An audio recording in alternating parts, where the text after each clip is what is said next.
কিছু কিছু বিষয় আছে যেগুলো ইগনোর করলে কিন্তু আমাদের ভয়ঙ্কর পরিণতি হতে পারে। ভালো কথা, ভয়ঙ্কর পরিণতি এর ইংরেজি কী? আমি যেহেতু একজন ইংলিশ লার্নার এবং আমার একটা ইউটিউব চ্যানেল আছে, আর ভাবতেছি ভবিষ্যতে একটা ফেসবুক পেজ খুলব, সেক্ষেত্রে যদি এই খোলা মাঠে এরকম আবহাওয়ায় একটি ইংরেজি শব্দ শেখানো যায় বা শেখা যায় তাহলে ভালোই হয়।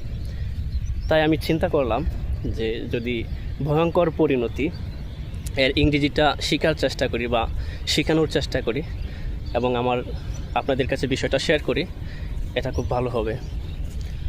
তাহলে চলুন শিখে নেওয়া যাক ভয়ঙ্কর পরিণতি এর ইংরেজি কী। Dire consequences. ডায়ার কনসিকোয়েন্সেস এটি একটি মোটিভেশনাল ওয়ার্ড এবং এটি একটি ফ্রেজ যেটি অনেক মুভিতেই শোনা যায় এবং অনেক ইংলিশ কনভারসেশনে শোনা যায়। এর অর্থ হচ্ছে ভয়ঙ্কর পরিণতি। সো ডায়ার কনসিকোয়েন্সেস এর অর্থ হচ্ছে ভয়ঙ্কর পরিণতি।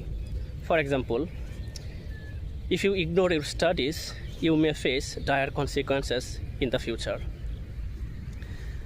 যদি তুমি তোমার পড়াশোনাকে অবহেলা করো তাহলে ভবিষ্যতে তুমি ভয়ঙ্কর পরিণতির শিকার হবে, বা যদি তুমি পড়াশোনাকে অবহেলা করো তাহলে তোমার ভবিষ্যৎ ভয়ঙ্কর পরিণতি হতে পারে।